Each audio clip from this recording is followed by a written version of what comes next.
한강이나 남산 주변의 서울 야경을 보고 있으면 참 아름답다는 생각을 하게 됩니다.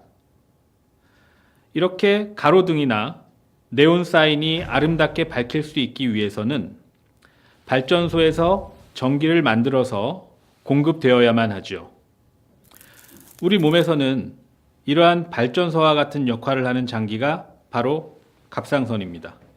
갑상선에서 만들어지는 갑상선 호르몬이 전기의 역할을 하게 되는 것이고요. 이러한 갑상선 호르몬이 우리 몸 세포 하나하나에 전달되어야만 세포 각자의 역할을 수행할 수가 있고 우리 몸의 신진대사가 원활하게 이루어질 수 있게 되는 것입니다. 갑상선은 목에 위치하는 장기입니다. 특히 남성들에게 도드라지게 튀어나오는 후두연골 바로 아래에 위치하고 있습니다. 모양은 나비처럼 생겼으며 한쪽 날개가 엄지손가락 정도의 크기로 구성이 되어져 있습니다. 흔히 병원에 다녀왔더니 갑상선이 있다고 얘기하시는 경우가 있습니다. 사실 정확히 표현하면 갑상선에 이상이 있다라는 얘기일 것입니다. 갑상선에 이상이 있는 경우는 첫 번째는 기능이 이상이 있는 경우가 있을 수 있고 두 번째는 갑상선에 혹이 있는 경우로 나누어 볼 수 있습니다. 기능 이상은 호르몬 분비가 과하거나 또는 적을 경우에 증상을 초래하게 됩니다. 첫째로 호르몬이 많이 분비되는 경우를 기능 항진증이라고 합니다.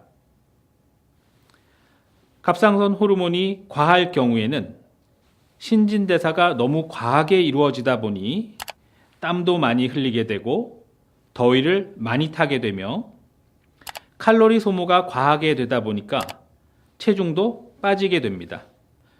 심계항진을 동반하기도 하며 심한 경우에는 외형적으로 안구 돌출이 생기는 경우도 있습니다. 두 번째로 갑상선 호르몬 분비가 부족한 기능 저하증입니다.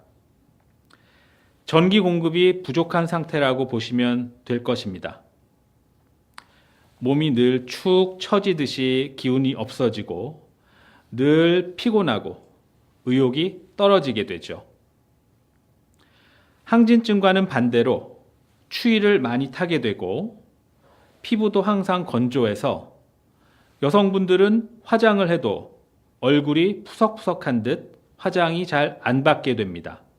가끔씩 기억력이 깜빡깜빡하게 되고 몸이 부어서 체중이 늘어나기도 합니다. 여성들에게는 생리불순이 생기기도 합니다. 갑상선암은 여성암 중에서 가장 많이 진단되는 암으로 유방암보다도 2배 정도 높은 발병률을 보이고 있습니다. 남녀 모두 전 연령층에서 많이 진단되는데 특히 15세에서 35세의 청년층에서는 가장 많이 발생하고 있으며 15세 미만의 여자에게 발견되는 암 중에서도 5번째로 많이 발생하는 암으로 알려져 있습니다. 과거 소련 체르노빌 원전 사고 그리고 최근 일본의 후쿠시마 원전 사고 이후 그 주변의 갑상선암 발병률이 급증했음을 알 수 있었는데 이는 갑상선암의 주요한 발병 원인이 고농도의 방사능 피폭이기 때문입니다.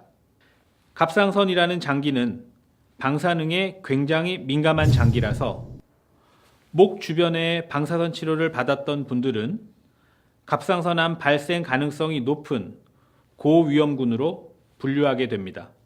우리나라에서 갑상선암의 폭발적인 증가의 원인은 이러한 방사능 피폭이라기보다는 건강검진의 보편화와 진단기술의 발전으로 인해 조기 갑상선암의 진단이 주 원인이라고 할 수 있습니다. 그러나 건강검진을 받지 않는 유소년기의 갑상선암 발생률이 3배 이상 증가하고 있는 것으로 볼 때 건강검진만으로 갑상선암 발생 증가를 설명할 수는 없을 것으로 생각합니다.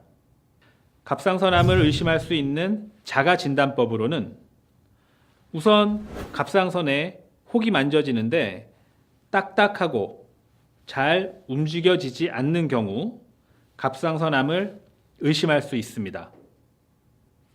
또 갑상선에 혹이 만져짐과 동시에 목에 림프절이 만져지는 경우, 최근에 목소리가 변한 경우, 삼킬 때 걸리는 이물감이 있거나 숨쉬기가 답답한 증상을 동반한 경우에도 갑상선암인지 정확한 검사를 받아보셔야 합니다. 하지만 90% 이상의 경우 증상을 동반하지 않고 우연히 목 초음파 검사에서 발견하기 때문에 증상이 없다고 갑상선암에 대해 안심할 수는 없습니다.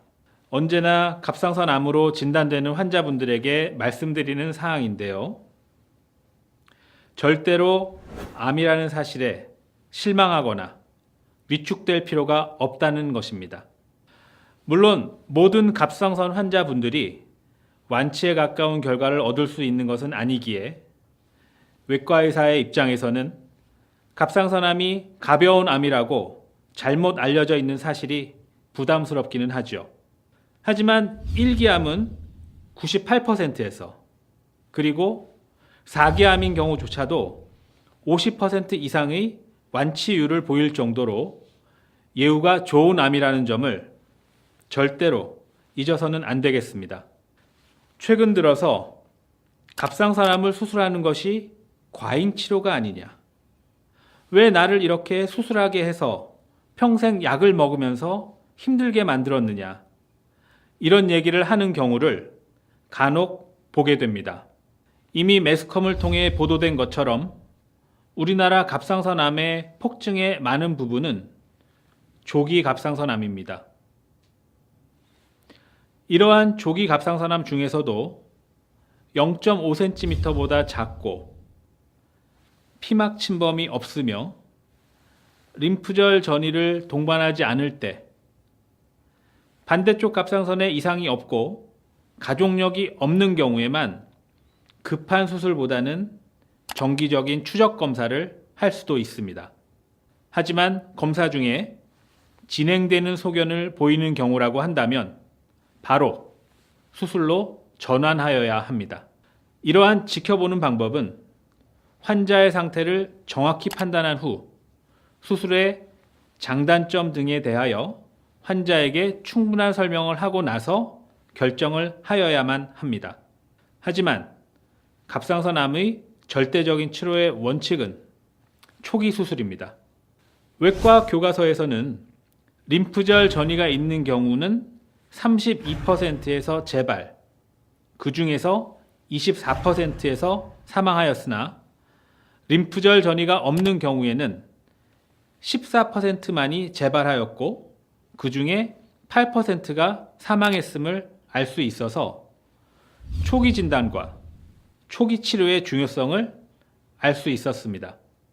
무조건 갑상선암이 수술을 미뤄도 되는 가벼운 암은 절대로 아니라는 것을 다시 한번 강조하고 싶습니다. 갑상선암은 수술을 했을 때 완치율이 높은 암이라고 말씀을 드렸는데 재발하는 사람은 그럼 왜 재발하는 걸까요? 이미 수술했을 당시에서부터 보이지 않는 암이 퍼져 있을 가능성이 있다라는 말씀을 드리고 싶습니다. 다른 이유에서 재발이 잘 되는 분들은 아까도 말씀드린 바와 같이 나이가 많은 분들, 고위험군 임파선 전이나 피막 침범을 가지고 있었던 분들도 재발이 잘 될 수 있습니다. 또는 기타 세포의 모양새가 안 좋은 모양으로 구성이 된 갑상선암 역시 재발의 위험성이 높을 수밖에 없습니다. 수술을 하고 난 후 갑상선 호르몬을 복용하는 이유는 호르몬의 보충뿐 아니라 이러한 재발 자체를 억제하기 위해서입니다.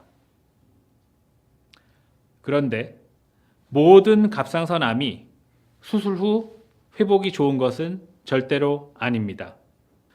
진단받은 분들이 어떤 수술을 받고 나서 최종 결과가 나왔을 때는 그 결과를 정확한 해석을 통하여 환자의 회복에 대해서 자세하게 설명해 드리고 어떻게 앞으로 관리할 것인가를 면밀하게 상담을 통해 관리하는 것이 중요합니다.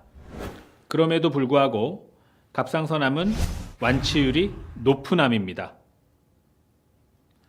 이 갑상선암은 과거에 비해서 점점 치료율이 좋아져 다른 나라들과 비교했을 때도 역시 우리나라의 갑상선암 치료의 완치율이 월등히 우수합니다. 그래서 농담 삼아 제 스승님께서는 이런 말씀을 해주셨는데요. 만약에 하나님께서 모든 사람들이 암을 하나씩 나눠 가져야 된다고 말씀하신다면 저는 당연히 갑상선암을 달라고 얘기할 거라는 겁니다. 그만큼 건강을 되찾을 수 있다는 거겠죠. 수술을 통해서 완치에 가까운 결과를 얻을 수 있는 유일무이한 암이라고 이해를 해주셨으면 좋겠습니다. 갑상선, 아름다운 우리 몸을 건강하게 만들어주는 발전소입니다. 건강을 만나세요.